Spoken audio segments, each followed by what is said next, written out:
जैन साथी, कैसे हो आप लोग? मुझे तो पूरा विश्वास है झकास ही रहते हो, हमेशा ही झकास रहो। और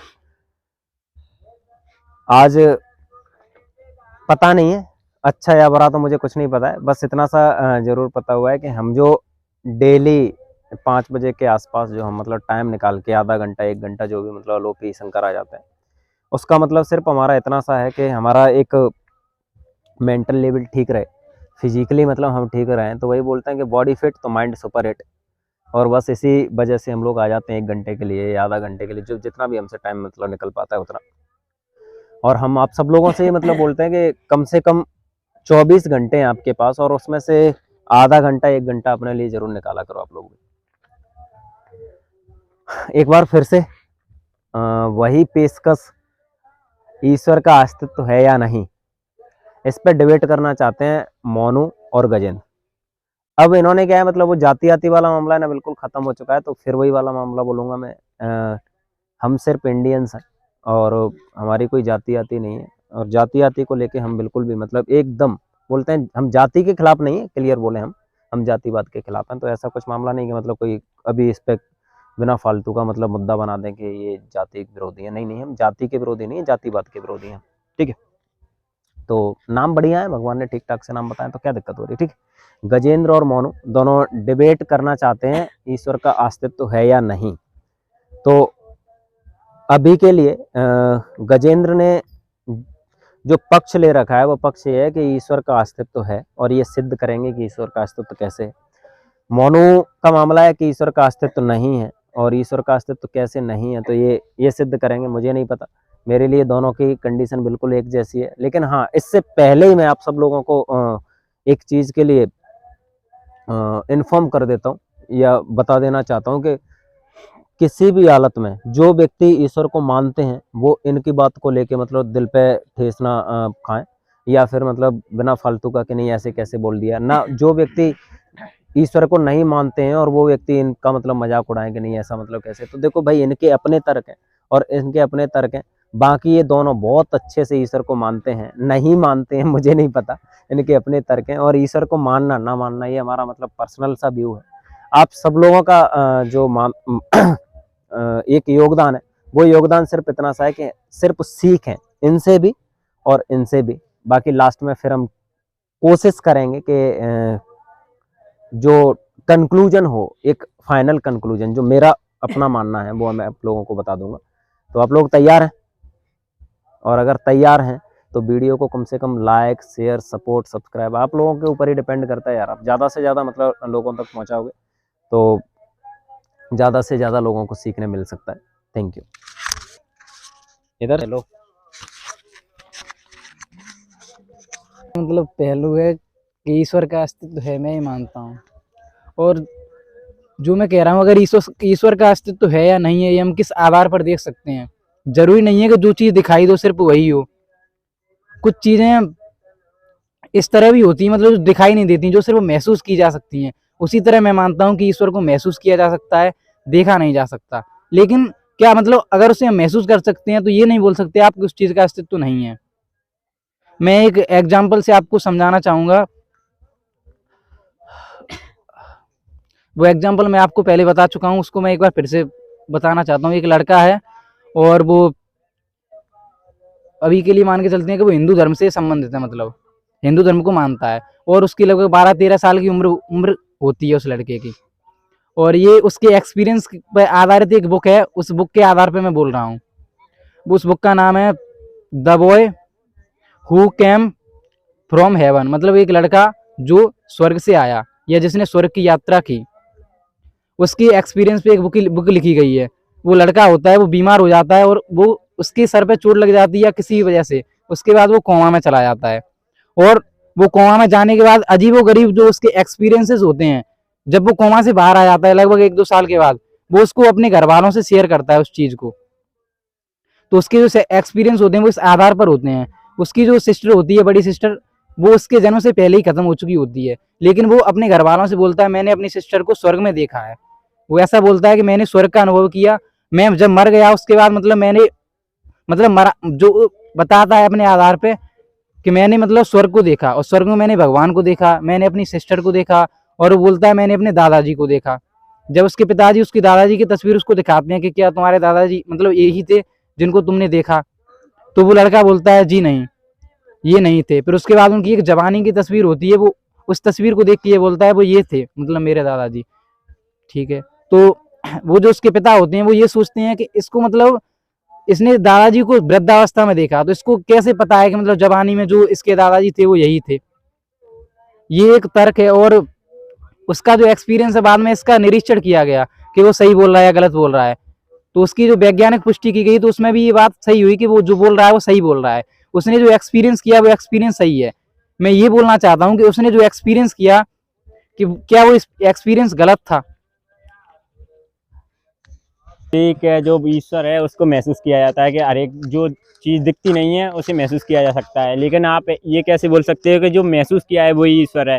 जैसे प्यार वगैरह या अपने इमोशंस वगैरह होते हैं उन्हें हम महसूस करते हैं, तो उन्हें अपने ईश्वर का नाम क्यों नहीं देते। दूसरी बात, आपकी कहानी की बात आती है तो मैं आपको बताना चाहूँगा कि आपने कहा कि 13 साल का लड़का है, उसके दादाजी एक्सपायर हो गए, तो उसके जो दादाजी एक्सपायर हुए थे, मतलब उसके दादाजी ने, जब आपने बोला था कि युवा अवस्था में पहचाना था, वो लड़का भी युवा अवस्था में होगा उस स्वर्ग में, तो उस दादाजी ने कैसे पहचाना, क्योंकि उसने बचपन का देखा होगा दादाजी ने उस लड़के को, तो उस दादाजी ने कैसे पहचाना कि ये मेरा पोता है, और उस लड़की ने कैसे पहचाना कि ये मेरे दादाजी हैं, और जो उसकी बहन थी उसकी बहन पहले ही खत्म हो गई तो उसको कैसे पहचाना। और रही बात ईश्वर की कि ईश्वर से मिला, आप किसी से पहली बार मिलोगे तो उसको कैसे पहचान सकते हो कि ये वही है। अगर तुम मुझसे पहली बार मिलोगे तो तुम मुझसे ऐसे कह सकते हो कि ये मोनू है, डायरेक्ट तो नहीं कह सकते, पहले हमारी जान पहचान होगी तभी तो बोलोगे। पहले ईश्वर, ऐसा तो है नहीं ईश्वर के जो 875 करोड़ जनसंख्या है इसमें पूरे विश्व में, तो उसमें जो ईश्वर का ऐसा तो नहीं है, डिजिटलाइजेशन तो मुझे लगता है कि नहीं हुआ होगा, वहाँ पे फोटो लगे होंगे ईश्वर के, ये ईश्वर है ये ईश्वर है। जब हम अपने प्रधानमंत्री जी की बात करें, जब हम इतनी जनसंख्या में उनसे नहीं मिल पाते हैं, तो एक लड़का वहाँ पे कैसे मिला हुआ ईश्वर से, क्या किसी ने फोटो दिखाया होगा उसका।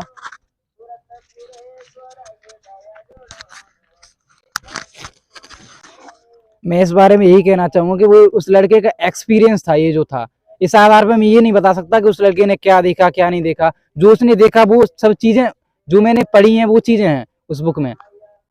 मैं ये थोड़ी बोल सकता हूँ कि उसने ईश्वर को कैसे देखा कैसे नहीं देखा, लेकिन उसने देखा, उसने जो अपने आधार पर बताया वो सब चीजें उस बुक में लिखी हुई हैं। उसका जो एक्सपीरियंस है कि उसने ईश्वर को देखा है, हम उस आधार पर बात कर रहे हैं। हम ये नहीं कह रहे उसने ईश्वर को कैसे पहचाना या कैसे नहीं पहचाना, उस आधार पर हम नहीं कह रहे।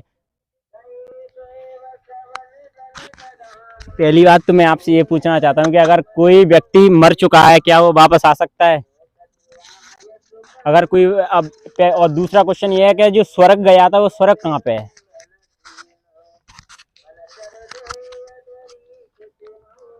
मैं फिर से वही बोलना चाहूंगा कि स्वर्ग को आप देखना चाहते हो, आप जिंदा नहीं देख सकते स्वर्ग को। आप या मैं या कोई भी नहीं देख सकता स्वर्ग को। ये सिर्फ अवधारणा है कि मैं वैसे भी जिंदा कोई नहीं देख सकता, और मरने के बाद वापस आके आप उस चीज के बारे में नहीं बता सकते। लेकिन जो उसका एक्सपीरियंस था, जो नियर डेथ एक्सपीरियंस था, मैं ये नहीं बोला कि वो मरने के बाद वापस आया, वो कोमा अवस्था में था, उसने जो एक्सपीरियंस किया मैं उस आधार पर बात कर रहा हूँ। आपने बोला कि मैं ये नहीं बोला हूँ कि मरने के बाद वापस आया, तो फिर वो स्वर्ग में कैसे पहुंच गया जब वो मरा ही नहीं था। और ऐसा भी तो हो सकता है कि जो बुक है वो काल्पनिक हो सकती है, उसका ये भ्रम हो सकता है, तो इसके आधार पे आप कैसे सिद्ध कर सकते हो। हम इस चीज को भ्रम नहीं कह सकते क्योंकि इसकी वैज्ञानिक पुष्टि है। उसने जो बोला वो चीज बिल्कुल सही थी, मतलब जो उसने एक्सपीरियंस किया वो एक्सपीरियंस सही था। अब आप बोल रहे एक्सपीरियंस हर किसी को हो जाए, तो हर किसी को एक्सपीरियंस नहीं हो सकता। जो रैशनल व्यक्ति है या फिर जो एक तरह से धार्मिक व्यक्ति है जो मानता है ईश्वर को, या तो वही उसी को इस तरह के एक्सपीरियंस होते हैं, हर किसी को नहीं हो सकते। अगर हम मंदिर में जाए या कहाँ पर भी जाए, हम अगर उस चीज में आस्था रखते हैं तो कहीं ना कहीं हो सकता है हमें ऐसा आभास हो कि हम अपने से हमारी जो आत्मा है वो बाहर निकल चुकी है, या हम कहीं और भ्रमण कर रहे हैं, किसी और चीज को देख रहे हैं, तो वो आवाज हर किसी को नहीं हो सकता। अगर मैं ईश्वर को मानता हूं तो वो आवाज सिर्फ मुझे ही होगा, अगर आप नहीं मानते वो आवाज आपको नहीं होगा। इस आधार पर मैं अगर ये सिद्ध करना चाहूँ कि आपको सिद्ध करवाना चाहूँ इस बात को, तो ये नहीं हो सकता। लेकिन जो उसका एक्सपीरियंस था वो, सर, था वो रैशनल, मतलब धार्मिक व्यक्ति था, तो जो उसका कि ईश्वर होता। आपने अभी बोला कि जो उसी को अनुभव होगा जो धार्मिक होगा। मुझे लगता है कि यहाँ पे विश्व में ऐसा तो नहीं है कि हिंदू धर्म ही है, सब तरह के लोग हैं, ईसाई हैं, पारसी हैं, इस्लाम है, सभी लोग भगवान को मानते होंगे। आप भी मानते हो, तो क्या आप भी धर्म को मानते हो? क्या आपने महसूस किया है, आपने स्वर्ग देखा है? मैं फिर से एक बार वही बात बोलना चाहूंगा कि स्वर्ग को आप जिंदा जीते जी नहीं देख सकते। हो सकता है मैं मरूंगा उसके बाद स्वर्ग को देखूं, या हो सकता है आप पर्सनली आप इस तरह मुझसे नहीं कह सकते, मतलब कि आप भगवान को मानते हो या नहीं। मैं जिस पक्ष में बात कर रहा हूँ, जो लोग भगवान को मानते हैं, हो सकता है वो लोग आगे चल के स्वर्ग को एक्सपीरियंस करें, अनुभव करें। मैं ये नहीं बोल रहा कि स्वर्ग आपको इस तरह जैसे हम यहाँ हैं इस तरह यहाँ दिखाई दे, ऐसा नहीं होगा। हो सकता है मरने के बाद आपको दिखाई दे, यहाँ थोड़ी सिद्ध हो सकती हैं वो चीजें। आपने बोला कि आप पर्सनल नहीं, मैं पर्सनल नहीं बोला, आपने ऐसे बोला है कि जो धर्म को मानता होगा, जो धार्मिक व्यक्ति होगा, उसी को धर्म। अब आप ईश्वर को मानते हो तो मैं ऐसा मान सकता हूँ कि आप धर्म को मानते होगे तभी तो ईश्वर को मानोगे, तो आपको भी एहसास होना चाहिए था, आपको तो नहीं हुआ। और ऐसे आपने बोला है कि मरने के बाद होगा, तो मरने के बाद तो मैंने सुना है कि कोई आता नहीं है, तो फिर पता कैसे चला कि आप स्वर्ग होके आए हो? कई ऐसे लोग हुए हैं जिन्होंने कठोर तप किए हैं, और कठोर तप या कठोर साधना से आप ईश्वर को, उस एक्सपीरियंस को महसूस कर सकते हो। उस लड़के का जो एक्सपीरियंस था, उस आधार पे भी हम ये बोल सकते हैं। उसके अलावा कई और बुक भी हैं, उनके आधार पर भी जो नियर डेथ एक्सपीरियंस एक वर्ड होता है कि जब आप कोमा की स्टेज में होते हो, जब आप एक तरह से जीवन और मृत्यु की स्टेज में आप वहां पे होते हो, तो आप कई चीजें एक्सपीरियंस करते हो। वो चीजें उस आधार पर लिखी जाती है। मरने के बाद कोई वापस नहीं आता, तो हम उस चीज पे नहीं कह सकते हम। लेकिन मैं जिस चीज के बारे में बात कर रहा हूँ, वो अभी का एक्सपीरियंस। अगर आप मुझसे बोलो कि मैं स्वर्ग का एक्सपीरियंस करूं या ना करूं, तो जीते जी तो नहीं हो सकता ना मुझे आवाज।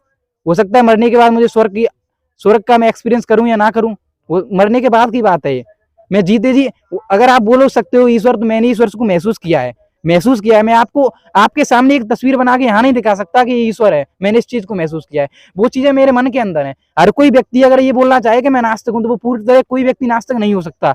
हर कोई किसी न किसी के प्रति आस्था रखता है, और जो आस्था होती है मैं उस चीज को ईश्वर का नाम दे रहा हूँ। हो सकता है आप अपने माता पिता को ऊपर आस्था रखते हो, सकता है आप किसी को नहीं मानते, आप अपने आप को सर्वश्रेष्ठ मानते हो सकता है आप अपने खुद के प्रति आस्था रखते हो, उस आस्था को ईश्वर को नाम दे रहा हूं मैं। आपने बोला कि आप खुद को सर्वश्रेष्ठ मान सकते हो क्या, और उसी आस्था को आप ईश्वर मानते हो। क्या मैं ईश्वर हूँ? क्या मैं ईश्वर हूँ? मैं नहीं मानता कि आप ईश्वर हो, आप खुद को मान सकते हो। अगर मैं आस्था की डिपेंड बात कर रहा हूँ, मैं अपने आधार पर बात कर रहा हूँ। अगर मैं इस चीज को मानता हूँ, मैं अपने प्रति आस्था रखता हूँ, मैं किसी और का बिलीव नहीं करता, ये मानो मैं रखता हूँ, खुद पे आस्था रखता हूँ, तो मैं खुद के लिए ईश्वर हूँ, क्यों नहीं हूँ? कोई इंसान एक बात आप सोच के देखो, कोई इंसान किसी ईश्वर को, मैं जरूरी, मैं ये नहीं बोल रहा कि आप किसी मूर्ति को ईश्वर मानो, आप किसी चीज को ईश्वर मानो। मैं उस आस्था को ईश्वर का नाम दे रहा हूँ, जो बिलीव है, जो मैंने फील किया, जो मैंने महसूस किया, मैं उस चीज के बारे में बात कर रहा हूँ। और इसके बारे में और भी कई प्रमाण दे सकता हूँ। जरूरी नहीं है सिर्फ इस एग्जाम्पल के जरिए समझाना चाहूँ। और आपका ये तर्क बिल्कुल बेहुदा तर्क है, क्या मैं ईश्वर हूँ, ये कोई तर्क नहीं हुआ। मैं जिस आधार पर बोल रहा हूँ, आप उस चीज को सही ढंग से समझने की कोशिश क्यों नहीं कर रहे? मैं कोई अलग तो बोलने का, मैं आपके तर्क पे बोल रहा हूँ कि आपने बोला कि आप अपने आप को सर्वशक्ति मानते हो, तो आप अपने आप में आस्था रखते हो, तो वही ईश्वर है जो आस्था है। तो मैं आपसे पूछना चाहता हूँ, मैं अपने आप में आस्था रख